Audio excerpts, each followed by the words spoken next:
از پولس بخونیم در اعمال رسولان، شخص رو بلند میکنه و میگه به روی پاهات بایست. هیچ وقت التماس نمیکنن به خداوند، هیچ وقت سعی نمیکنن که دل خداوند رو بلکه با مدل هاشون به درد بیارن، بلکه خدا هم بفهمه. نه، نمیدونیم واقعیت انجیل و واقعیتی که برای من و تو نمیدونیم. به نام خداوند عیسی مسیح برای دعا. ولی قبل از اینکه من چرا باید دعا بکنم، چطور باید دعا بکنم و چه چیزی رو دعا بکنم، کلام خدا و این دفترچه راهنمای ما در این رابطه و در مورد این اتفاق چه صحبتی داره. باید بدونیم که زمانی که خداوند انسان رو آفرید، چه رویایی درباره انسان داشت، چه اتفاقی با انسان افتاد و بعد از حضور خداوند عیسی مسیح و با مصلوب شدن عیسی مسیح حالا چه موقعیتی رو ما به عنوان انسان و فرزند خدا دوباره دریافت کردیم. اگر این سه قسمتی رو که گفتم برای شما یا این واقعیت رو ندونید و یک دفعه میخواید وارد این بشین که چطور دعا بکنم، خب کلا میبینیم که خیلی وقتا خیلی از ایمانداران میان و میگن که برادر کریستوف من دعا کردم یا این کارو میکنم. اولا که خیلی وقتا به خاطر اینکه جواب دعاشون رو به دست نمیگیرن یا نمیتونن جواب بگیرن از دعاهاشون، خیلی وقتا خداوند یواش یواش دلسرد میشن. و قسمت بعدی اینه که اصلا نمیدونن خب در این حرکت روحانیشون چطور حرکت کنن، یا اینکه خیلی وقتا میگن ما نمیدونیم چطور پیش میره. بعضی وقتا انگار خدا جواب میده، بعضی وقتا انگار خدا جواب نمیده.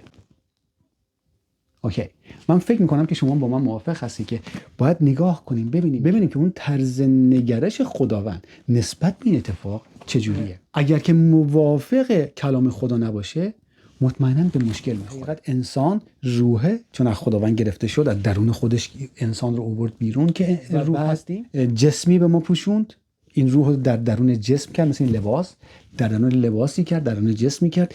و حالا برای اینکه این روح ارتباط با این فیزیکش با این بدنش داشته باشه، مثل یک پل ارتباطی در درونش، حالا جان یا حتی در بعضی از قسمت‌های کلام می‌بینیم که دل یا همون جان قسمتیه که در حقیقت امروز میگن ضمیر ناخودآگاه، افکار و اون تفکرات و احساسات ما قرار گرفته.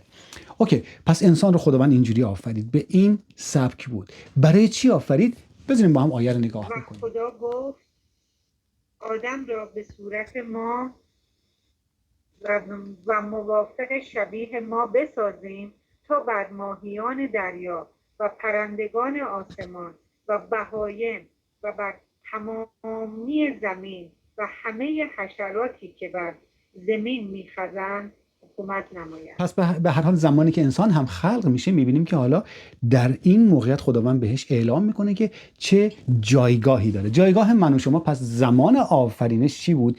و در رویای خدا این بود که ما برای همین از ذات خودش کشید ما رو بیرون، از درون خودش ما رو کشید بیرون تا بتونیم مانند او. هیچ موجود دیگری رو اینجوری خداوند نآفرید، ما رو به این سبک آفرید تا بتونیم مثل او به روی آفریده فیزیکیش که دنیا بود بتونیم ما سلطنت. به هر حال اتفاقی پیش اومد و انسان به خاطر نافرمانی و نااطاعتیش در حقیقت از درخت اشتباهی تغذیه کرد، از کاری کرد که خداوند بهش گفته بود این کارو نکن، و با این کارش در حقیقت با شیطانی که این اتفاق به سمتش آورد یک معامله‌ای به وجود اومد، یک اتفاقی به وجود اومد و در این اتفاق تمام اون اقتدار و اون موقعیتی رو که داشت تحویل کسی دیگه ای داد.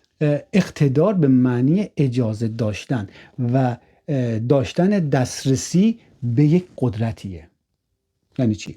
برای مثال پلیس ها، اینا وقتی که به عنوان پلیس تایید میشن، اینها دارای اقتدارن. یعنی چی؟ یعنی اینکه اجازه دارن که از قدرت دولت اون کشور استفاده کنن و در موقعیت، حالا اگر در خیابان هستن، در هر جا که هستن، از اون قدرت در اقتدارشون استفاده کنن. پس اقتدار اجازه دستیابی به قدرته. و وقتی یک کلام خدا میگه اقتدار رو به انسان داد، یعنی که اجازه، دقت کنید، اجازه استفاده از قدرت رو داد. قدرت کیه؟ قدرت خداونده. عزیزان، من و شما انسان هیچ قدرتی از خود نداریم. برای همین در یوحنا فصل 15 این بالا براتون آیه رو میذارم، بعداً کلام خدا اعلام میکنه که عیسی مسیح خودش میگه بدون من هیچ کاری نمیتونید بکنید، چون که قدرت منم. تمام آفرینش از قدرت خداوند آفریده شدن، حالا که آفرید به ما سپردش و میگه حالا میتونید از قدرت من استفاده کنید، این اجازه رو دارید. یعنی چی این اجازه رو دارید؟ یعنی که اقتدار به شما میدم من. آمین. و گفتم خب این دست دادیم و این اقتدار و این قوت رو به کسی دیگه دادیم. این فرمون این کره زمین رو در حقیقت که در دستان ما بود. قرار بود هر فرزندی که به دنیا میاد پرفکت به دنیا بیاد، هر درخت بعدی باید پرفکت به دنیا می آمد زیر نظر و قدرت و هیته انسان. و خب این اتفاق خیلی مهمه. یک آیه رو میخوام با هم در مزمور نگاه بکنیم که دوباره تأییدی میده به این اتفاق که دنیای فیزیکی رو خداوند به دست انسان سپرده بود. اگر وارد مزمور 115 آیه 16 بشید میبینید که کلام خدا واقعیت رو دوباره اعلام میکنه. آسمان های خداوند است و اما زمین را به بنی آدم عطا فرمود. شما باید بدونید که چه هدیه خداوند به شما تحویل داده بود. زمانی که خداوند انسان رو میآفرینه میبینید که بهش هدیه‌ای میده. تمام این آفرینش دنیای فیزیکی رو میگه مال تو. و در این آیه میگه آسمان جایگاه خداوند و مال خداونده، ولی زمین رو خداوند به انسان هدیه داد. عزیزان وقتی خداوند، همیشه گفتم، هدیه‌ای به کسی میده، برکتی میده، مثل انسان نیست که ما یه هدیه میدیم یک نفس چشامون بعضی وقتا دنبال اون هدیه است و تازه شخص رو تربیت میکنیم این کارو نکن، اونجوری استفادهش نکن، اصلا بده من تو بلد نیستی، ازش میگیریم و اگه این اقتدار این قوت رو داشته باشن ازشون میگیریم، بچه‌هامون باشن برای مثال، و میگیم تو اصلا نمیتونی از این استفاده کنی. ولی خداوند نه. خداوند زمانی که هدیه ای رو میده تمام شد. مثل کلام خداوند میمونه. زمانی که خداوند کلامش از دهانش خارج میشه تمام شد دیگه. میگه عبث و من بر نمیگرده و اون اتفاقو که گفتم تمام شده است. تمام زمین رو داد. ببینید میخواید دعا کنید، باید بدونید که چی دارید، کجا بودیم و همه چی رو از دست دادین. و برای اینکه تمام ناعدالتی‌هایی که به وجود میاد قرار نبود اینجوری باشه، قرار بود که انسان در دستش بگیره همه چی پرفکت بره جلو، با اقتداری که داشتیم، با دسترسی به قدرتی که داشتیم. من بهتون یک تصویری بدم کنید، انگاری که این سیم رابط یا هر چی بهش میگیم این قدرته. تمام برق در درون این نهفته و زمانی که ما این دو شاخه رو وارد این سیستم میکنیم حالا وصل شده به تمام جریان برق و قدرتی که در اون قرار گرفت. حالا میتونید تلفنتون رو باهاش شارژ کنید یا هر کار دیگه. پس در حقیقت از این سیم رابط که دارای قدرته، تا زمانی که یک بار دیگه، تا زمانی که شما به این قدرت وصل نشید، به برق وصل نشید، از این سیم هیچ چیزی وجود نداره. آمین. پس زمانی که خداوند انسان رو آفرید، روح انسان به روح خداوند یکی بودن و برای همین آدم و حوا اونها از اقتدار خداوند استفاده میکنن، از این برق استفاده میکردن، از این قدرت رابطه مستقیم اقتدار داشتن که اجازه داشتن که استفاده کنن. اوکی؟ پس سقوط به وجود اومد. زمانی که سقوط به وجود اومد این رابطه قطع شد و این سیم جدا شد. خیلی جالبه اگه دقت کرده باشید بلافاصله بعد از سقوط آدم کلمه ای رو به عنوان اسم جدیدی به روی همسرش اعلام میکنه و من اینو نمیدونستم تا زمانی که احساس کردم که روح القدس منو هدایت کرد به اون قسمت. در فصل 3 میتونیم با همین نگاه بکنیم، میبینیم که بلافاصله بعد از لعنت و بعد از سقوط اتفاقی رو اعلام میکنه. بذارید ببینیم چه چیزی میگه آدم و چرا این اتفاق اونجا قرار گرفته. فصل 3 آیه 20 رو براتون قرائت میکنم. و آدم زن خود را حوا نام نهاد. و سوالم خداوند چی شد؟ یک دفعه بلافاصله بعد از این اتفاق آدم اسم همسرش رو حوا نام نهاد. چرا؟ تا به این دقت کرده بودید؟ عزیزان آدم و همسرش حوا اینها کاملا در یک موقعیتی متفاوت از ما رشد کرده بودن. در چه موقعیتی شاید فکر کنید؟ تنها چیزی که تا اون لحظه آدم میدونست اقتداری بود که تجربه کرده بود. چرا که اعلام میکردن و همه چی براشون عالی پیش میرفت. زمین و تمام دنیای فیزیکی رو میدیدن که تحت فرمان اینها، با توجه به آیه که بهتون گفتم، واقعیت رو میشن اینا داشتن تجربه میکردن اون واقعیت رو. براشون یک خواب یا یک خیال نبود، یک واقعیتی از زندگیشون بود و سالها اون فرمی، چیزی که من و شما اصلا ازش خبر نداریم و برام مثل یک افسانه، یک داستان اقتدار برای من و شما که تو این دنیا به وجود اومدیم، انگار که یک داستان و یک افسانه بیش نیست. خیلی چیز جالبیه ولی کاش که میشد.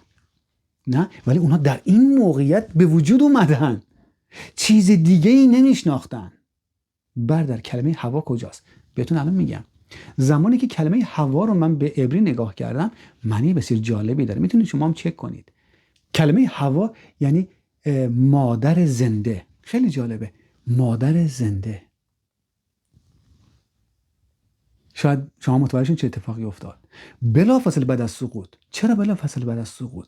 چرا که خداوند اعلام کرد، هر آینه کلام خدا اعلام کرده بود که هر آینه اگر شما از این میوه مصرف کنید، بخورید، بلافاصله خواهید مرد. میدونم در الهیات خیلی صحبت میشه مرگ روحانی و واقعیت هم همینه که مرگ روحانی به وجود اومد، یعنی که آدم و حوا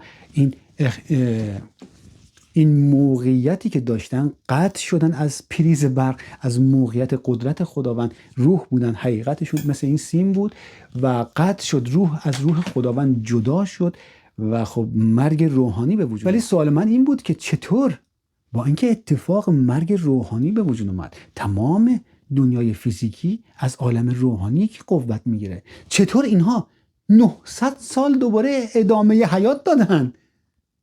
خیلی عجیبه عزیزان. 100 سال نیست. شخص رو در 100 سالگی نگاه بکنه دیگه اصلا چیزیش نمونده.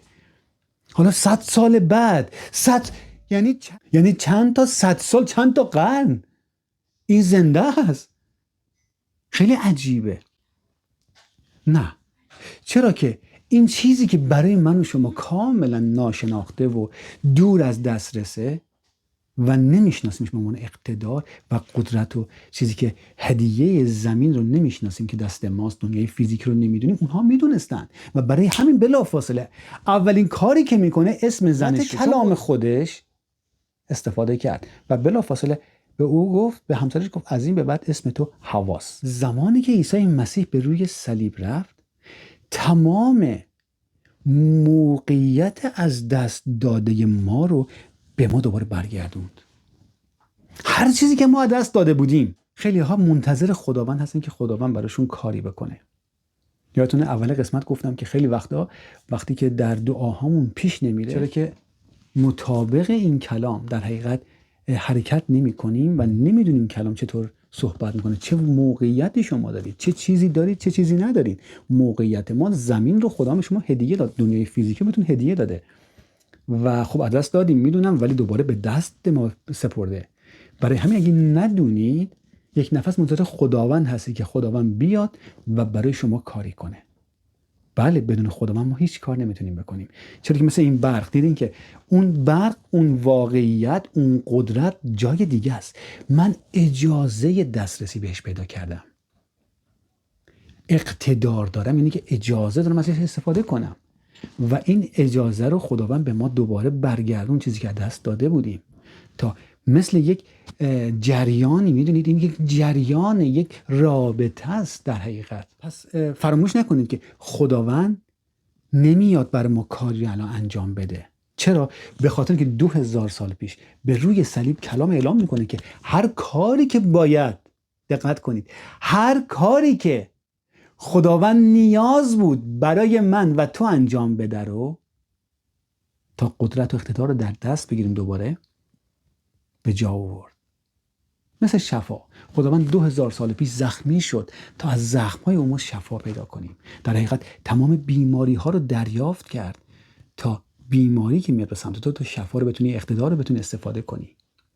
اگر فقر، اگر که هر اتفاق، اگر که در رابطه شما، در خونه شما داره اتفاقی به وجود میاد، در بین فرزندانتون، در بین فرزندت و خودت، هر چیزی که داره خراب پیش میره، اگر زمین محصول دهندت داره خراب پیش میره، اقتدارتو باید بدونی که شما داری و خداوند نمیاد دوباره بالای صلیب بره برای من و شما. وقتی میگه خدایا بیا، در حقیقت میگه خداوند بیا و دوباره به جای من از این هدیه استفاده کن. کدوم هدیه؟ هدیه دنیای فیزیکی به دست من و شما سپرده شده. ببینیم خداوند عیسی مسیح راجع به چی صحبت میکنه. در متی 18 میبینیم که فصل 18 آیه 18 میبینیم که خداوند عیسی مسیح این واقعیت رو خیلی صریح و بدون هیچ شبهه و شکی اعلام میکنه. با هم نگاه میکنیم. هر آینه به شما میگویم آنچه بر زمین ببندید در آسمان بسته شده باشد و آنچه بر زمین گشایید در آسمان گشوده شده باشد. آمین. فرزندان خدا، عیسی مسیح داره با کی صحبت میکنه؟ به چه کسی میگه درهای آسمان رو باز کن، درهای روی زمین رو، اون بیماری که به سمتت اومده یا اگر که هر فقر رو ناتوانی به سمتت اومده ببند؟ به کی داره میگه؟ نمیگه من میام و برای تو میبندم درها رو، باز میکنم درها رو. میبینید؟ ولی ما نشستیم تا خداوند بیاد و برای ما کاری که 2000 سال پیش کرده و حالا میگه نوبت توه. همه کار رو انجام دادم. چه کاری رو؟ جایگاه از دست رفتمون رو خداوند عیسی مسیح به ما سپرد دوباره. خب این خبر خوش، خیلی خبر خوشه. یک، رابطه ما مثل این پریز برق دوباره به خداوند وصل شده. آمین. اولین اتفاق، رابطه ما، گناه که این اومده بود شکونده بود نابود کرده بود، مسیح به رو خودش کشید و ما امروز آزادیم، فرزند شدیم امروز و دارای اجازه‌ای هستید. هنوز نگفتم چی دعا کنیم، چطور دعا کنیم. به این زمین چینی که داریم میکنیم برای این واقعیت باید زمین چینی باشه، باید موقعیتی باشه. بدونیم خداوند عیسی مسیح در کلام اعلام میکنه، یوحنا 8 آیه 32، شما حقیقت را خواهید شناخت و حقیقت شما را آزاد خواهد کرد. دل سرد، خدایا میگیم که خدا کار نمیکنه. به عنوان شبان من سالانی شنیدم از هر زبانی خدا نمیدونیم چرا کار نمیکنه. خدا 2000 سال پیش تیکه تیکه شد، جایی برای بیکاری نمونده. چیزی نیست که خداوند عیسی مسیح در درونش قرار نگرفته بود به خاطر اینکه ما دوباره جایگاه خودمون رو دریافت کنیم. و حالا ما منتظریم. باز یک بیماری حمله میکنه. خدایا میبینی؟ انگاری که خدای ما نابیناست. من قلبتون رو میدونم. من هم در اون موقعیت قرار گرفته بودم خیلی سالهای پیش. بیشتر 18-19 سال پیش منم در همون موقعیت بودم. مدل دعا کردن من در کلیساها این فرمی بود. خدایا ببین. و خیلی وقتا انگاری که ما از خداوند حتی بیشتر برای اون قضیه مهمه. یک شخص بیمار رو که میبینیم میخوام خدا رو مجاب کنیم، بیدار کنیم. ببین آخه چه وضعیه، من دارم بالبال میزنم، تو چرا نمیبینی خداوندا؟ تا حالا براتون سوال شده که چرا این فرمیه؟ خدا رو میخوایم وارد انگار بیدار کنیم، بیا ببین دیگه آخه چه خبره، چرا حواست نیست خداوند؟ و خداوند میگه چطور حواسم نیست؟ چرا نمیخوای آموزش بگیری از واقعیتی که از آن توه؟ چطور فقط میگی من یک انسان هستم؟ کلام خدا میگه تو خلقی تازه هستی. در این خادمین خداوند شما در چه جایگاهی قرار گرفتید؟ از جایگاه خودتون استفاده کنید. وقتی که فرزندان خدا میان به سمتتون، اول بهشون آموزش بدید. اول خودتون بدونید کی هستید، به اونها بگید کی هستن. عزیزان شما به دعای من نیاز ندارید اگه بدونید کی هستید. از این نباید به ترس کریستوفر شبان. نه نه نه نه، شما در جایگاهی هستید که اعلام بکنید شفاها جاری خواهد شد. آمین. در کلیسا خداوند از هممون استفاده میکنه. وقتی یکی از ما ضعیف هستش، نفر بعدی وای میسته، ولی باید این واقعیت ها رو بدونیم و روشون رشد بکنیم با هم دیگه. کلیسای نروژی که من و الیزابت با هم شروع کردیم، اسمش رو گذاشتیم به فارسی میشه رشد کردن در فیض. باید در فیض رشد بکنیم، در این واقعیت خداوند باید با هم رشد بکنیم. این جلسه اینجا تموم نمیشه، چرا که من باید وارد اتفاقات زیادی با هم دیگه بشیم.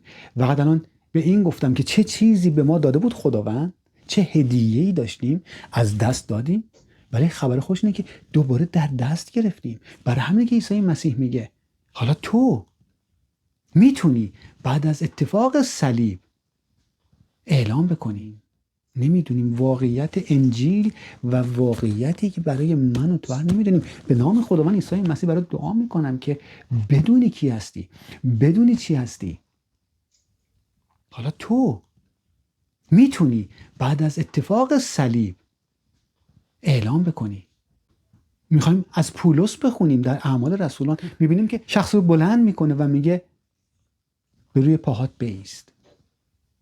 هیچ وقت التماس نمیکنن به خداوند، هیچ وقت سعی نمیکنن که دل خداوند رو بلکه با مدل هاشون به درد بیارن، بلکه خدا هم بفهمه. نه، نمیدونیم واقعیت انجیل و واقعیتی که برای من و تو نمیدونیم. به نام خداوند عیسی مسیح برات دعا میکنم که بدونی کی هستی، بدونی چی هستی و بدونی که همونطور که افسوسیان فصل 1 آیه 3 کلام خدا اعلام میکنه که وقتی عیسی مسیح در حقیقت اتفاق صلیب رو به پایان رسوند و از مردگان برخاست، با این کارش وقتی شما ایمان میارید، کلام اعلام میکنه در افسوسیان فصل 1 آیه 3 که تمام خداوند میگه ما رو برکت داده به تمام برکت‌های روحانی. من با شخص عزیز ایرانی صحبت میکردم توی یکی از کنفرانس‌ها، گفت برادر خیلی عالیه برکت‌های روحانی، ولی من منظورم جیبمه، من الان برای بچه‌هام، برای زندگیم اینو میگم. عزیزان ما نمیدونیم این کلمه روحانی یعنی چی. وقتی کلام میگه شما رو برکت دادم، من خدا رو شکر میکنم خدا نگفت به تو اینو دادم اینو دادم اینو دادم. اینا محدود هستن دنیای فیزیکی. میگه دنیایی که دنیای فیزیکی ازش آفریده شده رو به تو اجازه دسترسی دادم فرزندم. برید یوحنا 15 رو نگاه بکنید. کلام خدا میگه من تاک هستم و شما شاخه ها در من. هیچ شاخه‌ای نیست که در یک تاک یا اون درخت انگور باشه و اگر در سلامت باشه این مواد معدنی و مواد غذایی و آب و هر چیزی که در تنه هست بهش نرسه. غیر ممکنه. تمام حیات و زندگی که در تنه هست در شاخه هست. و خیلی جالبه که اتفاقا درخت انگور یکی از درختانیه که ساقه اصلی نداره، بلکه شاخه ها هستن که میشن درخت انگور. چرا از این تصویر استفاده میکنه خداوند؟ چرا که در قرنتینیان پولس صحبت میکنه، میگه ما بدن مسیح هستیم، مثل سلولاش هستیم، مثل اعضای اون هستیم. مگه میشه در بدن شما وقتی که جریان اکسیژن هست به یه جا نرسه؟ مگه که بیمار باشید، در ضعف باشید؟ خداوند ضعف نداره. آمین. براتون دعا میکنم به نام خداوند عیسی مسیح این دوره ای رو که باورم روح القدس به خاطر به خصوص امسال در من بیدار کرده، براتون بیداری جدیدی بیاره از موقعیت خودتون. و به خصوص اگر ایماندار نیستید، به نام خداوند عیسی مسیح قلباتون رو آروم بکنید و به سمت خداوند بیایید. اگه ایمان ندارید هنوز به خداوند، اعلام کن، بگو نمیتونید، باور کنید تو این دنیا میتونید جور دیگه حرکت کنید. قرار نیست که هر پشه‌ای روی انسان اقتدار داشته باشه. گفتم من هم در حال آموزش هستم، ولی که میبینم اقتدار خداوند رو میبینم، اقتدار خداوند رو تجربه میکنیم و میخوام بیشتر و بیشتر در این واقعیت رشد بکنم با خداوند. چرا که میخوام قدرتی رو که خداوند داره بتونم روی زمین برای جلال نام او استفاده کنم. آمین. بعد میخوام جلسات بعدی وارد نشیم که چطور دعا کنیم که موازی در حقیقت اون اراده خداوند باشه و چه دعایی بکنم. آمین. خود بهتون برکت بده. به هر حال اگه خداوند جوری شما رو به واقعیتی یا حقیقتی رو درتون بیدار کرد، برای ما بنویسید. من زیر بعضی وقتا این ویدیوها رو نگاه میکنم. خیلی هم برای من و خیلی از ایماندارایی که با هم داریم خدمت میکنیم واقعا شوق هست که میشنویم صدای شما رو و ایمان دارم که اگر قلباتون رو باز بکنید خداوند باهاتون کار داره. پر برکت باشید تا یه وقت دیگه.